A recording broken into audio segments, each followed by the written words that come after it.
Donc, je m'appelle François Moutou, je suis vétérinaire de formation, épidémiologiste, et depuis 1 an et demi je suis à la retraite, donc je suis très content d'avoir arrêté de travailler, pas complètement quand même, et je travaillais sur le site de l'école vétérinaire de Maison-Alfort, dans l'agence qui s'appelle maintenant Agence nationale de sécurité sanitaire, dans le domaine donc des zoonoses, donc des maladies animales et des zoonoses. Et le thème de cette présentation que j'aimerais vous faire ce matin, enfin ce matin pour moi, mais pas forcément ce matin pour vous, c'est donc le lien entre changement climatique et la santé animale, mais aussi la santé humaine, donc les zoonoses. En fait, l'idée, c'est que le changement climatique, il est là, même si c'est très complexe. On est d'accord aussi pour dire que l'essentiel des raisons de ce changement est sans doute à associer des activités humaines.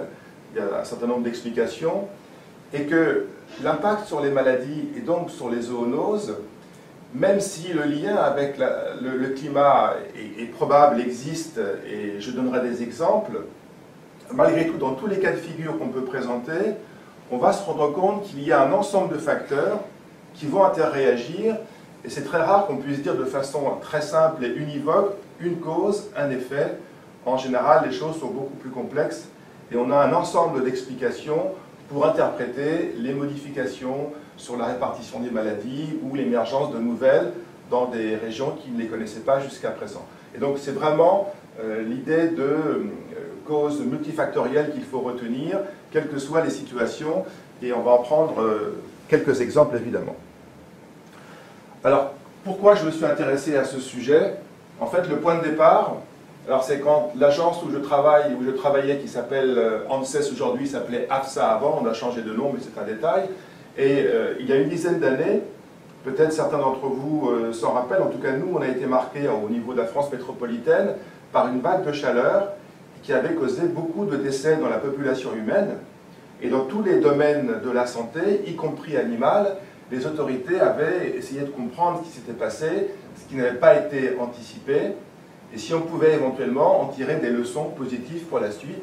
Et donc au niveau de l'élevage, au niveau de la santé animale, il avait été demandé à l'agence de réfléchir aux conséquences possibles du changement climatique, vague de chaleur, mais pas forcément uniquement vague de chaleur, et quelles étaient, parmi les maladies connues évidemment, celles pour lesquelles on pouvait anticiper, ou prévoir, ou suggérer, ou supposer que ces changements de climat, que ces variations dans l'environnement climatique pouvaient influer sur leur incidence et leur prévalence, dans le sens de l'augmentation bien sûr. Et du coup, il avait été créé un comité d'experts, il avait été créé une démarche collective sur laquelle je n'insisterai pas, et depuis donc une dizaine d'années, c'est un sujet que j'avais trouvé intéressant, très complexe, mais assez riche, et donc je me suis depuis toujours un peu tenu au courant de ce qu'on pouvait dire dans ce domaine. Donc le changement climatique, si ça vous intéresse, vous avez accès à beaucoup d'informations. Il y a un groupe international d'experts sur le climat. Ils viennent de rendre encore fin 2013 et 2014 un nouveau rapport. Vous savez qu'en plus la France cette année va accueillir la grande conférence climat 2015. Nous verrons les conséquences, nous verrons si ça apporte des éléments intéressants. Et au niveau national, en France, il existe un observatoire, ONERC, Observatoire national des effets du réchauffement climatique, qui regroupe différentes institutions, des administrations, mais également des universités, des chercheurs, des gens qui gèrent un peu un certain nombre de choses. L'idée étant d'informer les politiques, les décideurs, à partir d'éléments factuels, et éventuellement de faire des prévisions pour que chacun puisse en tenir compte.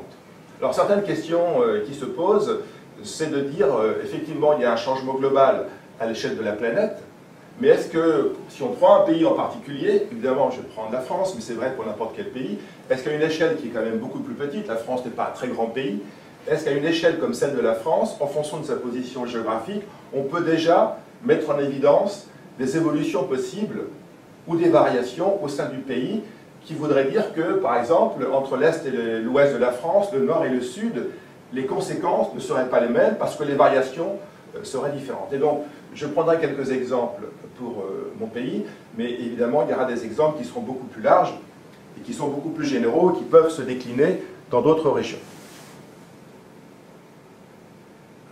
Voilà.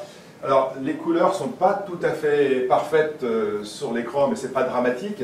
Mais l'idée est la suivante.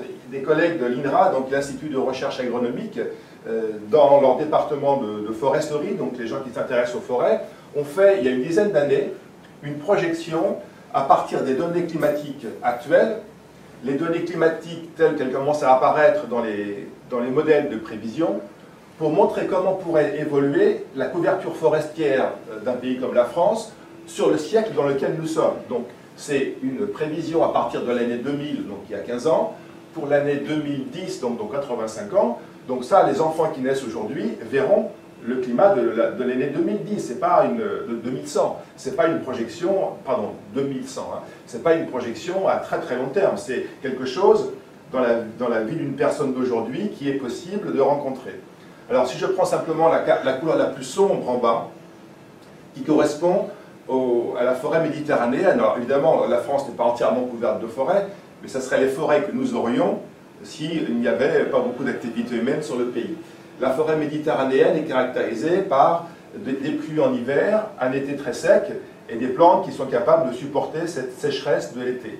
Et donc un arbre qui représente bien s'appelle le chêne vert, et voilà sa répartition. En gros, c'est la bordure méditerranéenne et un tout petit peu le sud de la vallée du Rhône. C'est vraiment une petite surface du pays.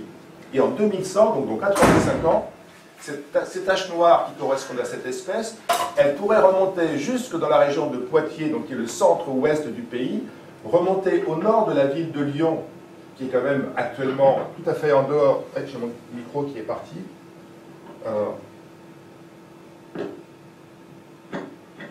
J'espère que vous m'entendez toujours. C'est le micro qui était tombé de ma veste. C'est bon? Apparemment oui. Donc le chêne vert qui signe le climat méditerranéen, qui serait remonté sur pratiquement la moitié sud du pays.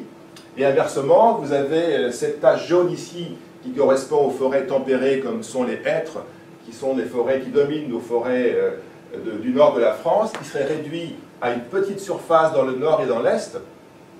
Mais vous imaginez que si la végétation change, toute la faune associée à la végétation, je pense aux insectes, je pense aux arthropodes qui, et vous le savez tous, jouent des rôles importants dans la transmission de nombreux agents pathogènes, les vertébrés sur lesquels, les oiseaux, les mammifères, sur lesquels ces invertébrés vont se nourrir, vont certainement modifier leur répartition avec ces changements de végétation. Et donc si vraiment on a des modifications de climat qui vont modifier à ce point la végétation d'un pays comme la France, on aura forcément des impacts sanitaires qui vont suivre en fonction de ces changements climatiques. Alors ces cartes-là, elles datent d'une dizaine d'années. Ce serait intéressant d'ailleurs de revérifier si les collègues de Nancy en ont fait des plus précises, des plus récentes, mais évidemment on aura des liens entre la végétation, la faune, en particulier les réservoirs et les vecteurs, et la santé publique. Et donc à l'échelle mondiale, le climat change, on est d'accord, mais n'oubliez pas également tous les autres paramètres qui changent également et qui font que souvent il est compliqué de distinguer une cause unique sur un phénomène qui émerge. La croissance démographique de notre espèce est quand même très spectaculaire, avec 7 milliards d'habitants sur la planète, avec une projection vers 9 milliards en 2050. On peut avoir en épidémiologie des phénomènes de seuil qui apparaissent à partir d'une certaine densité de population, et peut-être que ces densités vont apparaître assez prochainement. Inversement, on a des zones entières qui sont déforestées, avec des conséquences également par rapport à la distribution de la faune, des vecteurs, des réservoirs, et donc sans doute des contacts entre faune sauvage, vecteurs, espèces humaines. Les écosystèmes sont bien sûr modifiés, la biodiversité baisse, mais ce n'est pas forcément toujours une bonne nouvelle par rapport aux risques sanitaires. Et puis, les gens bougent beaucoup, quelles que soient les motivations, et on trouve de plus en plus sur un continent des espèces qui viennent d'un autre continent, et quand les animaux voyagent, quelles que soient les raisons, des animaux d'élevage, des animaux de compagnie, des animaux passagers clandestins dans des véhicules, ils ont forcément toujours avec eux un cortège de parasites qui les accompagnent, de virus ou de bactéries, et on peut du coup voir émerger des risques sanitaires dans des endroits auxquels on n'y pensait pas. Par exemple, pour ceux qui suivent un tout petit peu au niveau français, on a découvert la semaine dernière un cas de rage sur un chien en France, alors que le pays est indemne, et on sait maintenant que ce chien voyageait depuis l'Afrique du Nord. Il a traversé la frontière sans être contrôlé, ce qui n'est pas bien, mais c'est ce qui est une réalité. et il a mordu d'autres chiens, il a mordu des personnes, et donc on a un petit souci avec ça. Les animaux voyagent, et parfois malheureusement avec leur virus. Donc tous ces facteurs humains doivent être combinés avec les facteurs de climat. Pensez quand même qu'aujourd'hui, donc sur les 7 milliards d'habitants que nous sommes, 3 milliards, les avions transportent 3 milliards de passagers par an. Donc presque une personne sur deux qui prend l'avion. Alors ça peut être la même personne qui prend l'avion plusieurs fois, mais ça fait quand même 3 milliards de passagers par an qui circulent. Et les vols en avion, en général, sont toujours des vols, enfin, sont généralement des vols sur des longues distances, donc avec des possibilités extrêmement grandes de faire circuler des virus ou des bactéries, les avions eux-mêmes étant des endroits un peu confinés, avec un air qui est recyclé, et ça devient des éléments importants dans les enquêtes épidémiologiques pour comprendre si éventuellement une personne en incubation ou en début d'excrétion virale n'a pas pu contaminer les autres passagers du même avion à cause du système d'air dans les avions.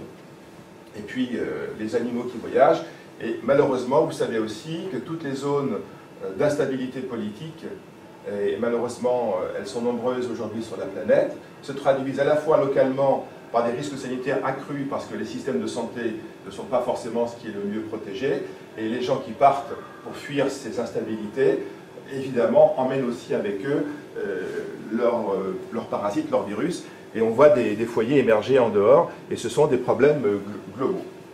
Alors quelque chose qui est très important, allez sur n'importe quel port de n'importe quel pays, vous avez tous vu ça, ces énormes bateaux qui transportent des conteneurs, et ça fait quelques décennies maintenant que la plupart des biens voyagent sous forme de conteneurs, et une certitude, c'est qu'on ne sait jamais, même si on ouvre la porte du conteneur, si au fond du conteneur, ça fait quand même plusieurs dizaines de mètres de longueur, il n'y a pas dedans des insectes, des arthropodes, voire des vertébrés qui auraient été rentrés par hasard.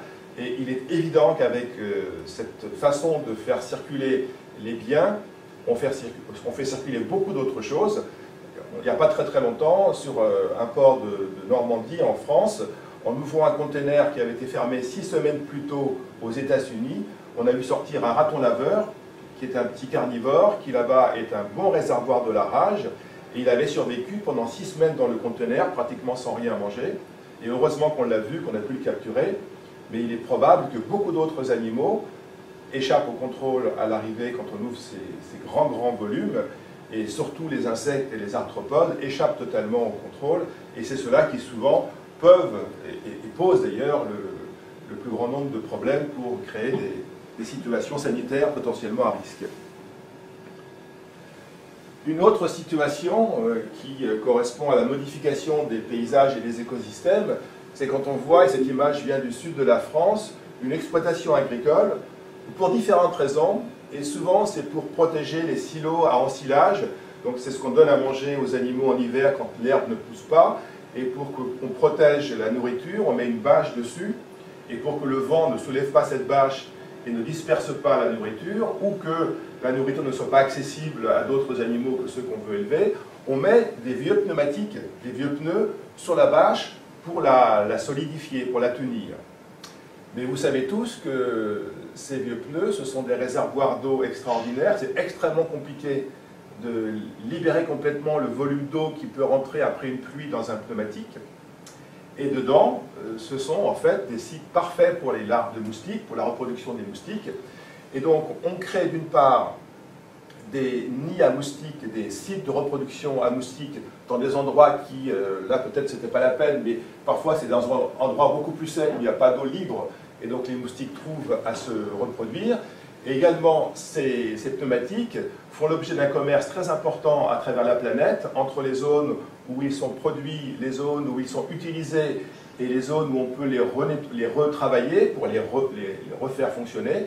Et on sait aujourd'hui qu'un certain nombre de moustiques comme des Aedes ont traversé la planète, depuis l'Asie vers l'Afrique, depuis l'Afrique vers l'Amérique, depuis l'Amérique vers l'Asie à nouveau, et que le commerce des pneumatiques usagés est une des explications qui permet de comprendre aujourd'hui la répartition de certains moustiques. Alors quand vous ajoutez à ces déplacements de pneumatiques et au fait que les moustiques peuvent voyager, le fait que dans des pays où ils arrivent artificiellement, puisqu'ils ne seraient jamais arrivés tout seuls, le climat est devenu favorable pour leur maintien et pour leur reproduction et pour leur survivance, on comprend comment, potentiellement, on crée un réservoir qui n'a plus qu'à attendre que le virus pour lequel il est compétent arrive à son tour et derrière puisse allumer un petit foyer, une petite épidémie.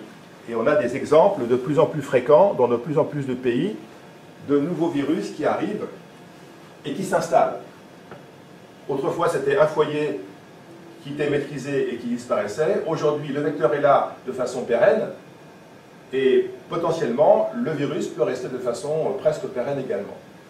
Alors, si on parle de changement climatique et si on parle d'impact sur les maladies, c'est sans doute au moment de la transmission entre individus que le climat peut intervenir de façon favorable ou défavorable. Et donc, c'est l'idée globale que nous avions suivie à l'époque, il y a une dizaine d'années.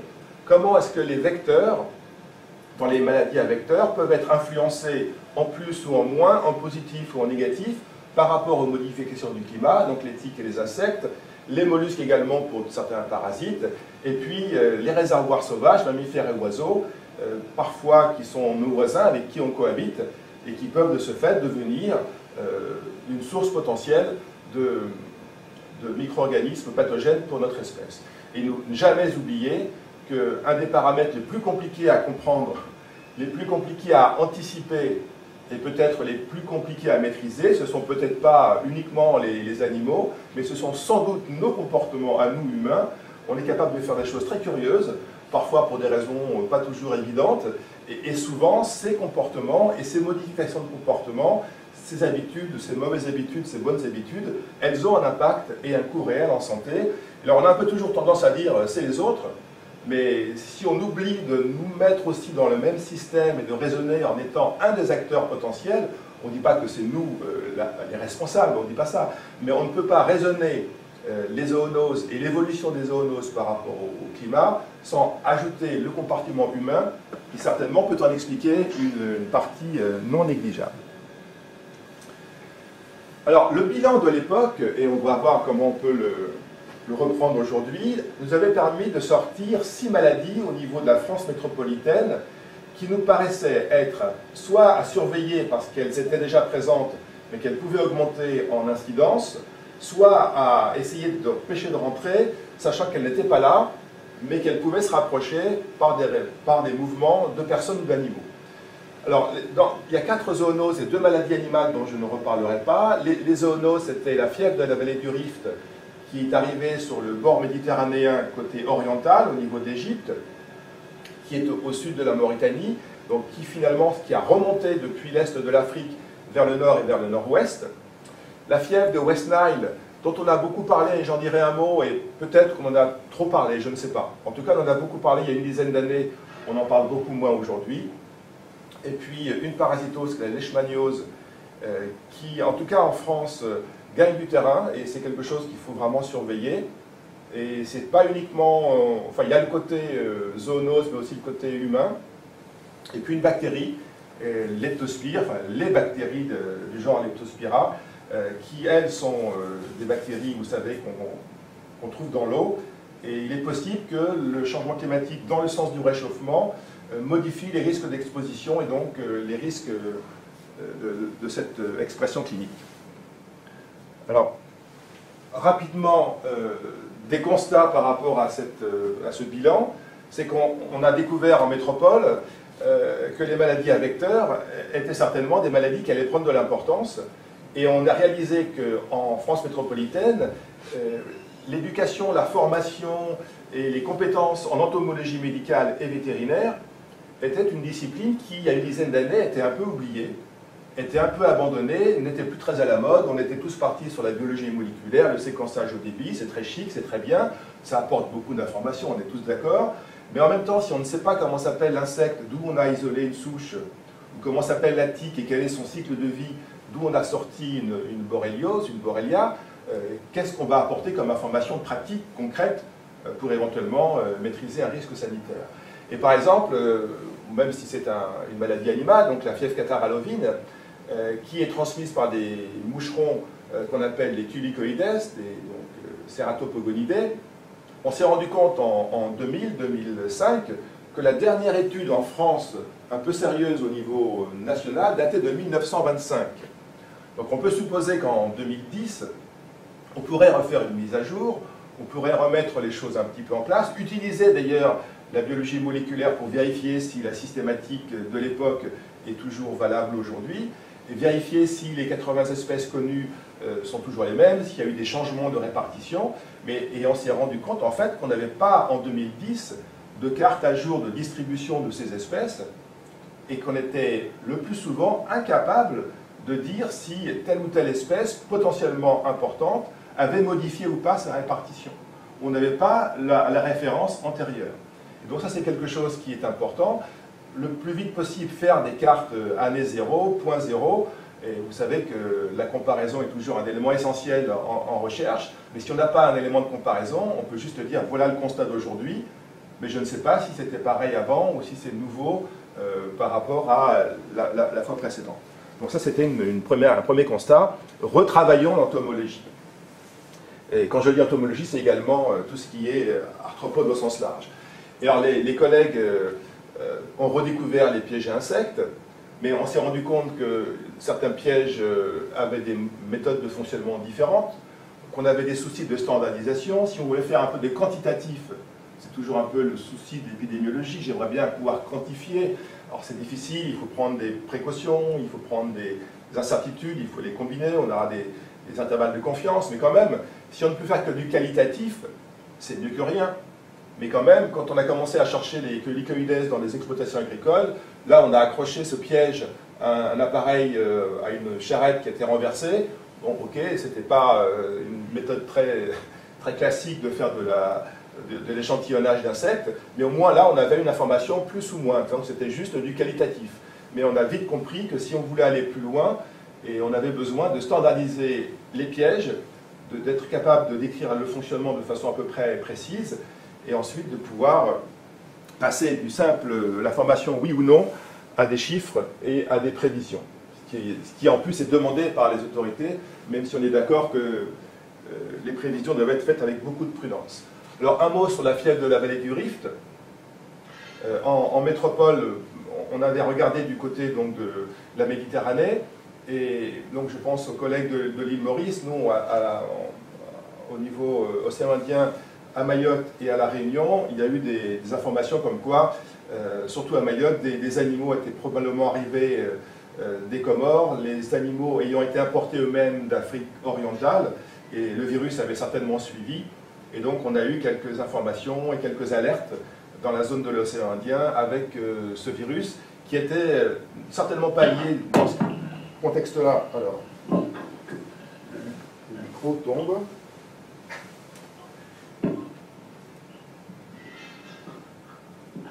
Pardon pour ça, je fais trop de gestes avec mon micro qui finit par me quitter. Et donc là, on est d'accord pour dire que dans cette région-là, le problème n'était pas lié au changement climatique, c'était simplement des nouvelles voies commerciales et des mouvements de personnes et de leurs animaux. Et donc la même maladie peut donc avoir peut-être donc motivée et modifiée par des attitudes soit totalement humaines océan Indien, soit probablement aussi aidées par le changement climatique. Ça, c'est plutôt ce qui se passe au niveau de la Méditerranée, en particulier sur la rive sud-orientale.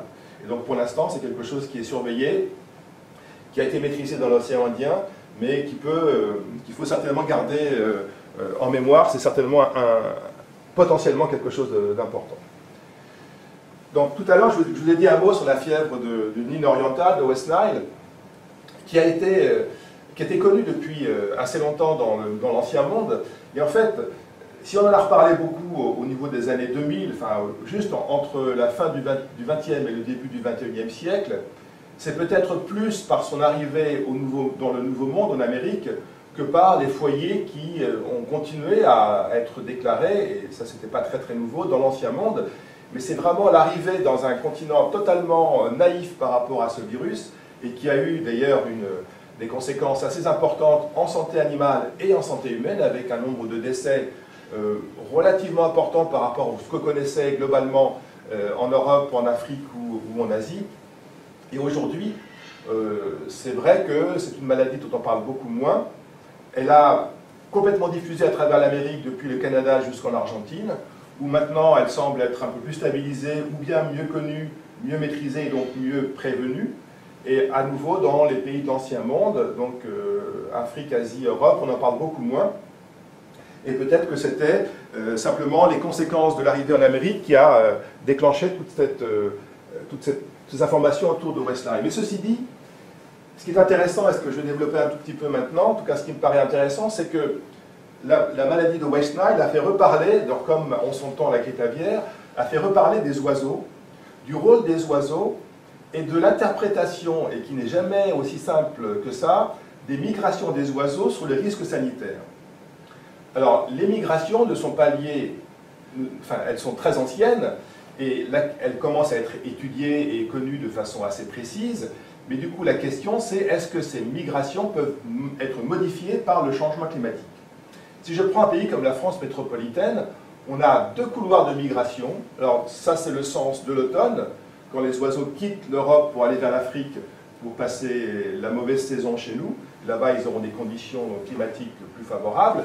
Et ils reprennent le même axe dans l'autre sens au printemps, quand ils viennent à partir de février, mars, avril, pour aller se reproduire, soit chez nous, soit plus au nord.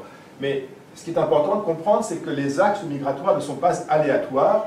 Les oiseaux, pour différentes raisons, en général, vont suivre des reliefs marquants qui vont les aider, quel que soit leur système de repérage. Ils utilisent aussi leur vue et donc le relief. Par exemple, le Rhône est une grande rivière, facile à voir pour des oiseaux, et une bonne partie des oiseaux qui descendent vont suivre cette vallée. Et puis à l'ouest, les oiseaux vont suivre la côte, parce qu'après c'est l'Atlantique, évidemment il n'y a pas grand-chose avant l'Amérique, mais vous voyez que par exemple, la pointe de la Bretagne est coupée la plupart du temps, et les oiseaux savent qu'ils ont un raccourci, c'est pas la peine de faire le tour de la pointe jusqu'au pointe du Raz, et ils vont redescendre pour aller récupérer l'Espagne et après Gibraltar. Et donc il y a des axes sur lesquels les oiseaux sont le plus souvent, et donc ça peut donner également d'ailleurs des indications.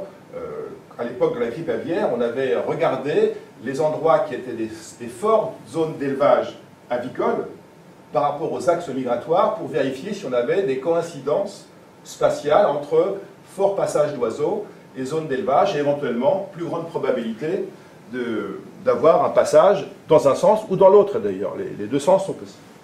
Mais si vous prenez une échelle plus grande, comme pratiquement tout l'ancien monde, et une espèce d'oiseau, qui est la grue commune, qui est un bel oiseau qu'on trouve, qui passe en France à l'automne et qui repasse au printemps, mais qui va nicher au nord de la Scandinavie et au nord de l'Asie. Regardez que les oiseaux vont passer l'hiver, donc la mauvaise saison dans le nord de l'Asie, dans des endroits qui sont extrêmement localisés et identifiés et qui n'ont pas de contact entre eux. Ce qui veut dire qu'au niveau épidémiologique, trouver éventuellement un virus sur un oiseau en Éthiopie ou en Inde ou dans le sud de la Chine n'a pas le même sens en termes de risque que si on le trouve sur un oiseau en Espagne ou en Afrique du Nord. Les oiseaux ont en général des sites de reproduction qui sont à peu près toujours les mêmes, et autant on aura des circulations des agents pathogènes nord-sud ou nord-est-sud-ouest, autant il est peu probable, ou en tout cas ça ira beaucoup moins vite, de voir un virus qui a été identifié en Espagne se retrouver en Chine dans les semaines qui suivent. Ça paraît peu probable. Donc, trouver sur une espèce d'oiseau un virus quel qu'il soit ou un agent pathogène quel qu'il soit, avant de pouvoir l'interpréter et en tirer des conséquences sanitaires, nécessite de connaître l'espèce, de connaître ses habitudes migratoires, de connaître ses sites de reproduction et ses sites d'hivernage, et à partir de ce moment-là, on peut en tirer un certain nombre de conséquences prédictives pour éventuellement en tirer des conséquences sur les risques pour la santé publique. Et le changement climatique par rapport à ces mouvements, on commence à le voir en Europe, la population la plus occidentale de l'espèce Grus andrei, c'est que les oiseaux vont de moins en moins jusqu'en Afrique parce que le climat du sud de l'Espagne, voire du sud de la France, est suffisamment doux en hiver pour qu'il n'ait pas besoin d'aller plus loin, parce que tant qu'à faire, si les oiseaux peuvent éviter de faire des kilomètres et dépenser de l'énergie, c'est une stratégie qui est intéressante pour eux. Ils auront plus d'énergie pour leur reproduction et pour élever les jeunes l'année suivante. Et donc il peut y avoir des raccourcissements du voyage migratoire à l'automne, et avec des temps de séjour plus longs dans des zones intermédiaires, et ce qui veut dire que peut-être on aura de moins en moins de grues par ici, et de plus en plus en Europe. Et donc si jamais, alors je ne dis pas que la grue joue un rôle particulier en épidémiologie, mais l'idée c'est que chaque espèce a ses caractéristiques, et si on ne les connaît pas bien, on aura de mal à interpréter le risque qu'elle peut représenter, et en fonction de ces caractéristiques, on peut anticiper les modifications liées au climat, et donc les nouveaux risques qui peuvent éventuellement émerger derrière. Et si je vous montre encore un autre oiseau important pour nous, qui sont les oies cendrées, voici en rouge, en foncé, les zones où l'oiseau se reproduit. Alors je ne sais pas si ça paraît très bien, mais en bleu, vous avez en bas les zones où elles passent l'hiver, et elles descendent également passer l'hiver dans des zones plus favorables, plus clémentes que là où ils se reproduisent. Mais je vous montre tout de suite l'image suivante. On a l'impression qu'ici, il y a une population éparpillée entre l'Islande et puis l'ouest de la Russie. En fait, quand on fait du bagage d'oiseaux, quand on peut les reconnaître après les avoir capturés une première fois, on se rend compte qu'entre l'Islande et l'ouest de la Russie, on a une demi-douzaine de populations, ce qui veut dire que des oiseaux circulent au sein de ces populations beaucoup plus qu'ils ne circulent entre ces différentes populations. Et ça continue après, quand on va sur les populations qui ne sont pas sur cette carte, qui sont plus à l'est, qui sont jusqu'en Asie. Donc ça veut dire qu'au niveau épidémiologique, c'est pareil. Si on trouve un oiseau porteur d'un virus dans cette sous-population, il y a beaucoup plus de chances qu'il se circule au sein de cet espace-là qu'on le retrouve rapidement beaucoup plus à l'ouest. C'est jamais impossible, mais si vous connaissez ces sous-populations, ça vous donne une information pertinente par rapport à l'évaluation du risque, et ça vous donne sans doute une plus grande marge de confiance si vous êtes plus à l'ouest ou plus à l'est, en disant, bon, cet oiseau-là, effectivement, on la trouve avec telle souche de virus, mais il n'est pas dans l'espace dans lequel je suis concerné. Et donc cette information-là me paraît intéressante à connaître. Alors, il y a beaucoup d'espèces d'oiseaux, tous ne jouent pas un rôle important en épidémiologie. Ce qui semble, pour le West Nile ou pour l'influenza aviaire, les plus pertinents à suivre, ce sont les canards et les oies, donc ceux qu'on appelle les anatidés, et un deuxième groupe qu'on appelle les limicoles, qui sont les oiseaux qu'on trouve au bord de l'eau, dans les marais, avec des grandes pattes et des longs becs, les échasses, les bécasses, les chevaliers, les tournepierres, tout un autre groupe d'oiseaux qui sont toujours près de l'eau et qui également sont capables de faire des grandes migrations.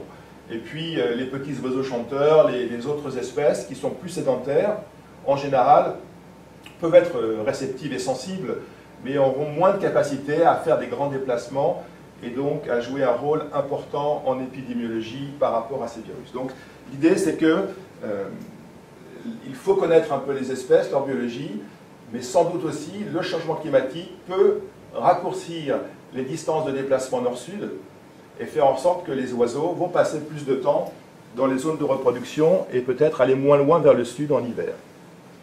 Et dernier exemple, c'est un oiseau qu'on trouve dans une bonne partie de l'Ancien Monde, en tout cas Afrique, Europe, c'est la cigogne blanche qui est célèbre en France. En France, on dit que les cigognes, en tout cas c'était une légende, que les cigognes c'était elles qui apportaient les bébés dans les maisons, donc elles étaient assez bien perçues. Elle a continué. Et souvent il y a un micro qui s'est ouvert là-bas, voilà. Et souvent, elle niche sur le toit des maisons. Et si vous regardez la zone d'hivernage, c'est toute l'Afrique, au sud du Sahara, et le côté oriental, elle descend très très au sud.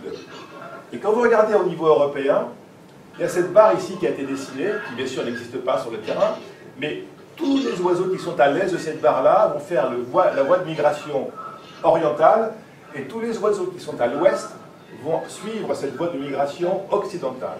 Ce qui veut dire que, encore plus que pour les cas précédents, un oiseau dans cette population a peu de chances de changer d'axe de migration, et au niveau épidémiologique, on peut presque imaginer qu'il y a deux populations réelles, avec chacune des voies de migration différentes, et donc chacune des possibilités de transmission qui lui sont propres. Et c'est tout à fait différent d'anticiper les conséquences de la présence de tel agent pathogène à droite ou à gauche.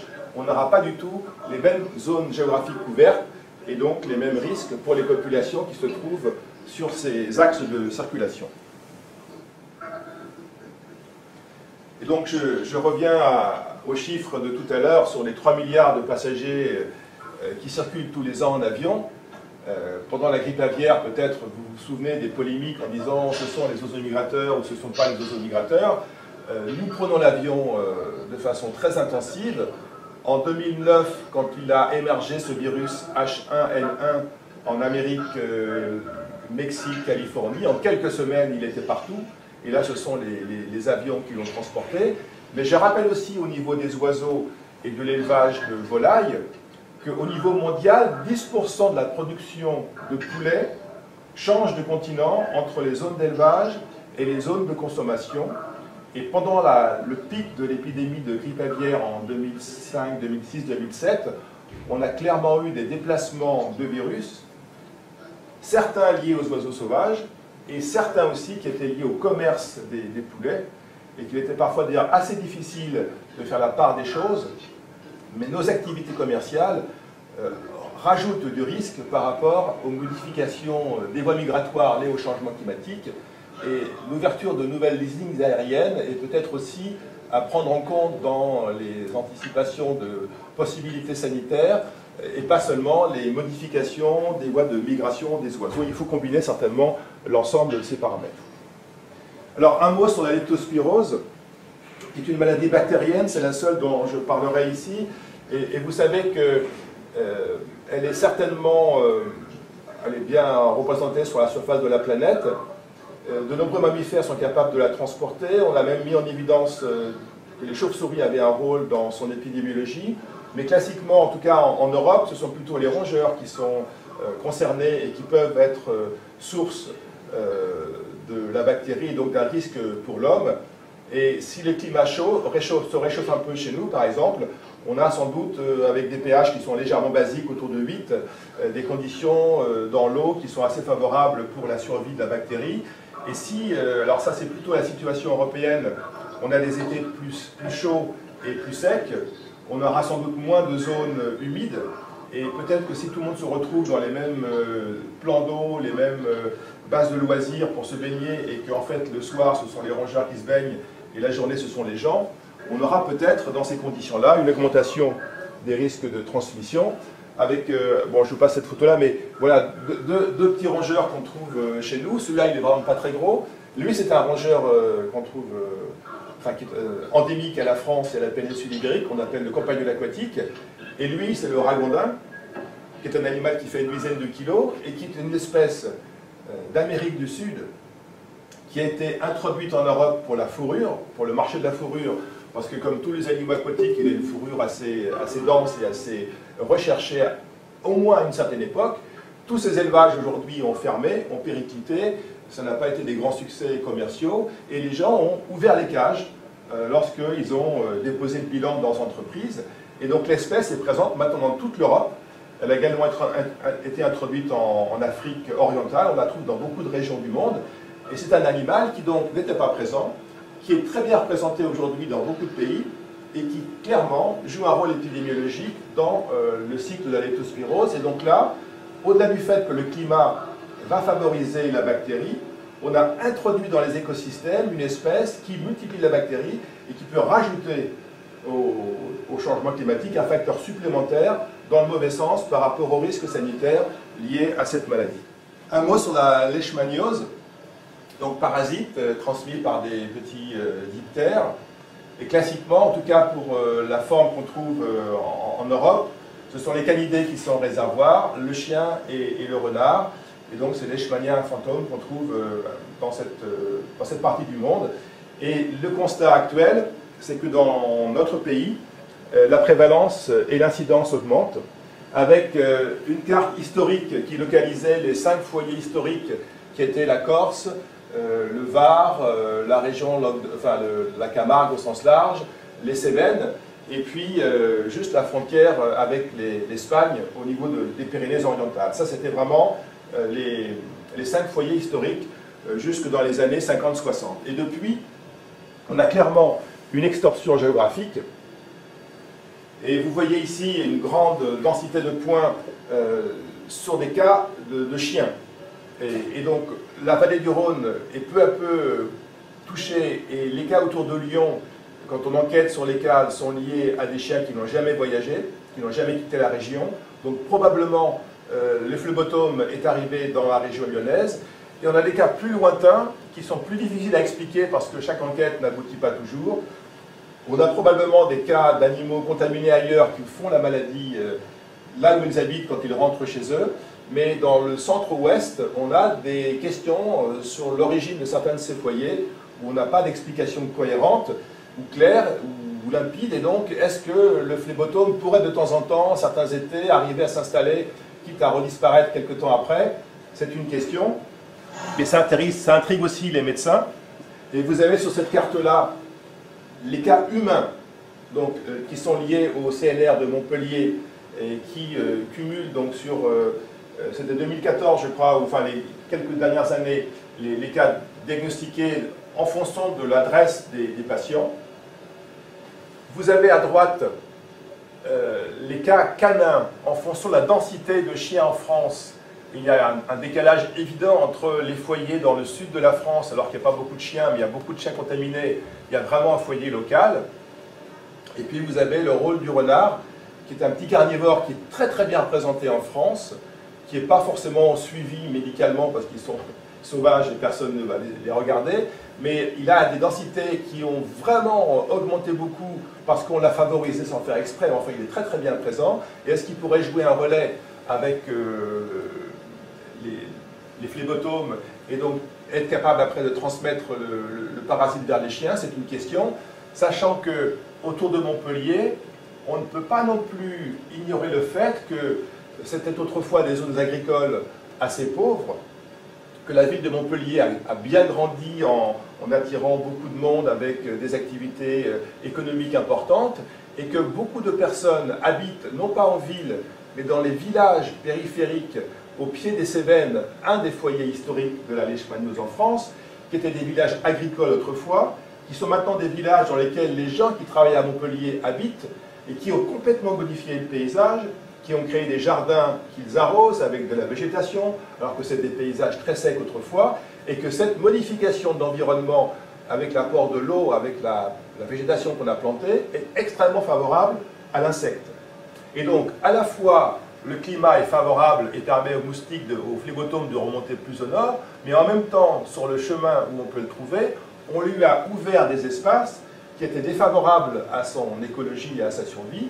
Et maintenant, dans le sud de la France, en remontant vers la vallée du Rhône, au pied du massif central qui est là, on a favorisé les écosystèmes, à la fois pour un des réservoirs et pour les vecteurs. Alors, dans ces conditions-là, évidemment, le changement du climat est favorable à la maladie, mais tous les paramètres sont favorables. Et puis encore un exemple sur un sujet qui est vraiment très complexe, assez délicat, qui est le problème du paludisme, qui mélange aussi beaucoup d'éléments qui commencent un tout petit peu à se décanter et qui montrent que ces schémas sont extrêmement complexes. Donc, on a plusieurs espèces qui sont propres apparemment à l'espèce humaine, et l'idée qu'on s'en fait aujourd'hui, c'est que les plasmodiums ont évolué avec les primates. Donc ce sont certainement, certains d'entre eux sont de lignée humaine très ancienne, mais de façon plus récente, il est probable qu'au niveau de l'Afrique, certaines espèces de grands singes ont échangé avec l'espèce humaine des plasmodiums qui aujourd'hui sont appelés espèces humaines.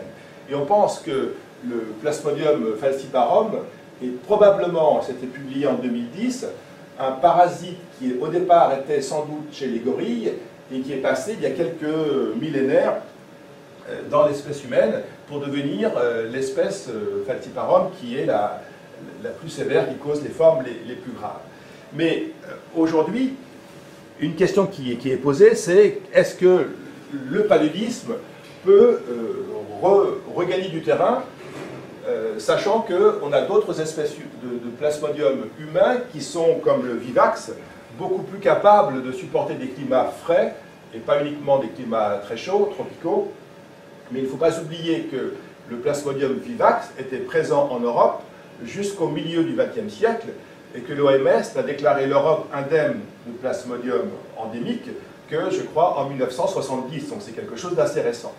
Et donc, le plasmodium vivax pourrait éventuellement récupérer de l'espace perdu, si on prend son point de vue évidemment, par pas uniquement des changements climatiques, mais peut-être aussi avec une dégradation peut-être dans l'environnement, au niveau hygiénique par exemple, et ça pourrait lui permettre de regagner un petit peu du terrain.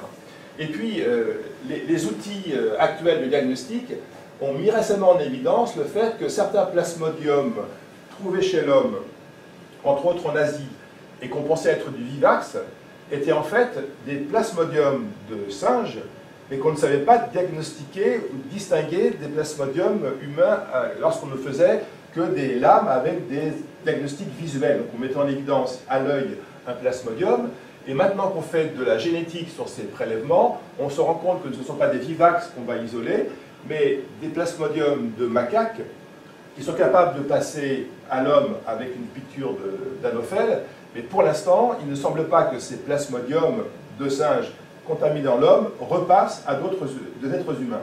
Ce sont des cul-de-sac épidémiologiques. Mais ça veut dire que dans le cas du paludisme, on a à la fois une histoire compliquée sur l'origine des différentes espèces qui contaminent l'espèce humaine, des difficultés de diagnostic pour séparer des formes zoonotiques qui sont des formes de singes et qui peuvent passer de temps en temps à l'espèce humaine, et puis l'impact du changement climatique, les variations aléatoires du climat, en particulier, est-ce que les espèces vont monter en altitude ou est-ce qu'elles vont monter en latitude? Et ça, ce sont un ensemble d'éléments qui, dans chaque situation, nécessitent une bonne analyse pour arriver à interpréter correctement la situation.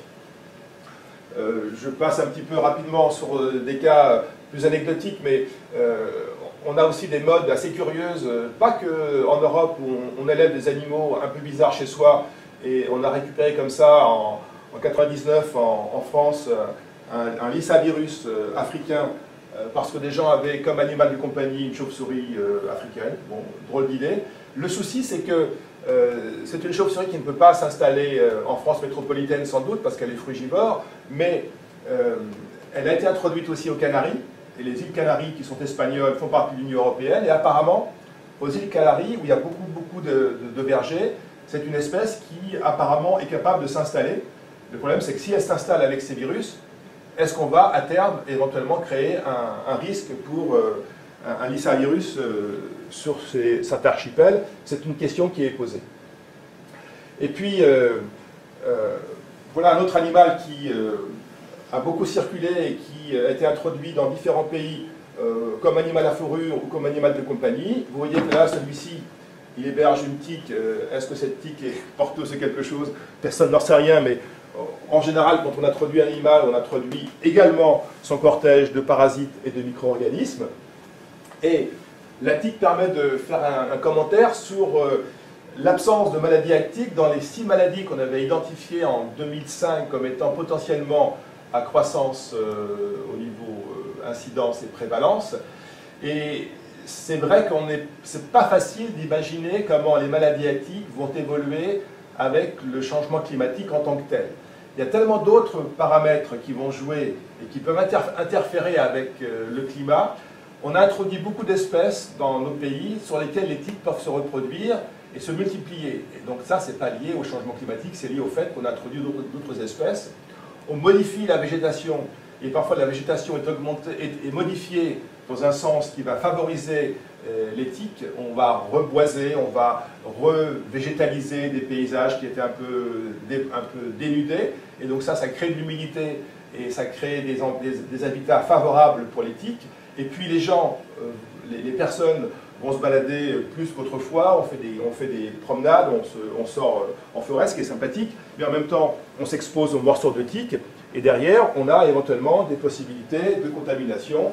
Et dans un pays comme la France, c'est juste indicatif, on a des populations de grands mammifères forestiers qui ont vraiment explosé, et on sait que les chevreuils par exemple, ou les sangliers, on en tue 1 demi-million par an en France métropolitaine, donc les populations sont au moins 3 fois supérieures à ces chiffres-là, donc ça fait entre 1 et 2 millions d'individus. Ce sont des animaux qui sont capables de multiplier très très bien les tiques, un certain nombre d'insectes hématophages, et peut-être qu'indirectement, et sans que le climat y soit pour grand-chose, en même temps, on a favorisé les réservoirs, et donc en favorisant les réservoirs, on favorise les vecteurs, et donc on favorise potentiellement une exposition augmentée pour notre espèce. Alors voilà, sur un petit graphique, sur 30 ans, l'augmentation des effectifs à travers l'état de votre chasse, et vous voyez que c'est vraiment quelque chose de spectaculaire, en tout cas chez nous. Et on ne peut pas imaginer que ceci n'est pas une conséquence sanitaire, à la fois pour les espèces et à la fois pour l'écosystème dans lequel nous vivons aussi, donc pour l'espèce humaine. Et donc ça, c'est associé aux variations liées au climat. Et puis, un dernier point, j'avais eu la chance d'être associé à un programme ANR sur le changement climatique à travers le témoin que sont les chenilles processionnaires. Donc ce sont des petits papillons dont les larves font des nids dans les pins. Il y a une espèce qui vit dans les pins, une qui vit dans les chênes. Et ce sont des chenilles qui ont des poils extrêmement urticants. Et quand une personne entre en contact avec ces poils ou un animal, il y a des réactions allergiques qui peuvent être extrêmement désagréables. Et parfois, ça peut être extrêmement grave avec une perte de substance, avec des lésions assez désagréables. Et clairement, cette espèce de papillon, avec ses nids qui sont assez visibles, est un très bon témoin là du changement climatique en tant que tel. Et vous voyez sur une carte de France, la carte, le trait bleu, c'est le trait le plus ancien, le trait noir, c'est le trait le plus récent. L'espèce a gagné plusieurs centaines de kilomètres vers le nord. Et on expose, entre autres, on arrive dans la région parisienne. Donc Paris est ici avec une très grande densité de population, avec des gens qui ne connaissent pas ce papillon, qui ne connaissent pas ce risque. Et clairement, dans quelques temps, on risque d'avoir des surprises, des gens qui se promènent en région parisienne, qui vont regarder ces chenilles, peut-être les enfants qui ne sont pas au courant, et on aura sans doute des risques sanitaires qui sont alors, non infectieux, mais c'est un exemple assez spectaculaire et assez... Là, c'est vraiment une espèce et le climat. Alors, sachant que, malgré tout, notre espèce humaine a aussi des comportements assez curieux. Donc, la chenille processionnaire du pin est associée au pin.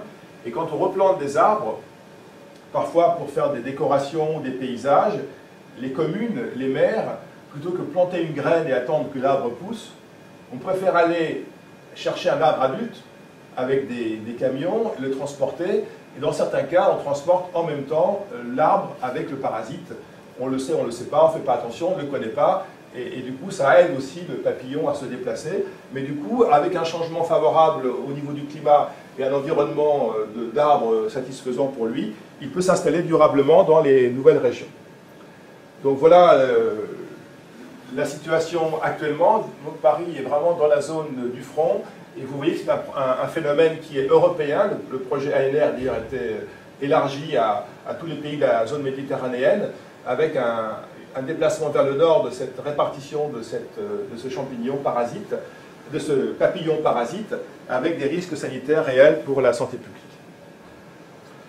Donc voilà, donc je dirais un mot sur quelques maladies liées aux arboviroses. En fait, ce que j'avais envie de dire, c'était que, d'une part, chikungunya, vous savez que l'océan Indien et les Antilles ont été bien concernés, et les Antilles, c'est toujours actuel, et que la France métropolitaine, maintenant, est également concernée. L'Italie, il y a quelques années, il y a eu un premier foyer avec 200 cas autochtones à partir d'un voyageur qui rentrait d'Inde, et les moustiques étant présents, ont fait le relais.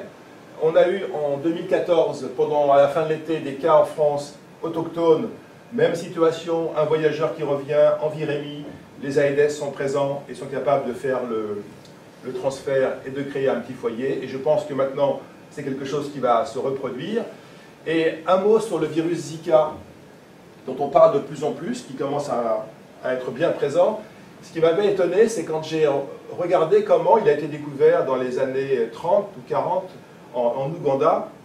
Ce sont des laboratoires de recherche, sans doute européens, qui étaient installés là-bas et qui, pour chercher des nouveaux virus, mettaient des singes de laboratoire en haut des arbres, attendaient quelque temps et récupéraient les singes et cherchaient les virus que les moustiques locaux avaient pu leur inoculer.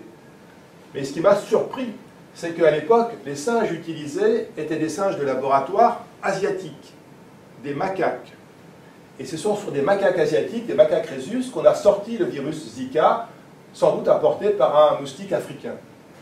Mais inversement, qu'est-ce qui peut empêcher de croire que des moustiques africains piquant un macaque asiatique n'ont pas récupéré des virus asiatiques à cette occasion avec le risque, alors est-ce que c'est vrai, pas vrai, est-ce que ça s'est passé, je n'en sais rien, éventuellement, d'ensemencer l'écosystème dans lequel ça s'est passé avec un virus qui n'était pas du tout un virus local. Et donc, le virus Zika, j'en ai discuté avec quelques collègues, je n'imaginais pas qu'à l'époque ça se passait de cette façon-là, mais on peut imaginer que chercher avec des animaux qui ne sont pas de la région des nouveaux virus, ça peut donner des résultats, mais ça pourrait aussi éventuellement avoir l'effet contraire en faisant passer un virus d'un continent non prévu sur un espace géographique tout à fait différent. Donc voilà les conséquences qui sont sans doute un peu des banalités, mais on a besoin de retravailler en entomologie, on a besoin de retravailler en écologie, on a besoin de savoir comment s'appellent les espèces sur lesquelles on trouve ces agents pathogènes et leur capacité de déplacement, par exemple. On a besoin évidemment de données un peu précises, le plus possible en météorologie, en modélisation, en biologie. Il faut absolument que tout le monde travaille ensemble, et pas chacun dans son sens. On a besoin de sciences humaines et sociales, parce que si les personnes, les habitudes, les façons de faire sont un petit peu opposées à l'intérêt général ou exposent les gens à des nouveaux risques, parce qu'ils n'ont pas anticipé bien sûr, on aura aussi des surprises. Il faut qu'on soit capable de parler avec des langages que les gens comprennent, les gens admettent et trouver le ton qui permette de communiquer ensemble. Et tout ça, ça peut être que des recommandations. Mais en tout cas, c'est vraiment la notion de multidisciplinarité qui me paraît intéressante. Et en fait, quand on est biologiste, parler avec un physicien, c'est intéressant. Quand on est biologiste, parler avec un spécialiste en sciences sociales, c'est toujours aussi intéressant. Et cet échange-là ne peut qu'enrichir tout le monde au bénéfice global. Donc voilà, la conclusion, c'est que le changement climatique, il est là. On peut en penser ce qu'on veut, en tout cas, et les causes, probablement, elles sont quand même pas mal liées à nos activités. Et ça aura certainement... et ça a déjà des impacts en épidémiologie. Alors, on peut voir parfois des causes, parfois des conséquences, ça ne change pas grand-chose, mais voilà, anticipons les conséquences et essayons de les maîtriser les mieux. Est-ce qu'on est capable de modifier nos habitudes? C'est pas toujours facile. Et puis, parfois, on est un petit peu mis sous pression par les décideurs, les gouvernements, les administrations qui veulent savoir ce qui va se passer. Voilà, la modestie suggère de rester très prudent par rapport à toutes les prévisions qu'on peut faire, mais quelquefois on est un petit peu forcé de se mouiller, et voilà, il faut se mouiller en étant le plus raisonnable possible pour rester voilà, dans le réaliste. Et merci pour votre attention avec une petite image sereine de par chez nous. Merci. Voilà, merci beaucoup.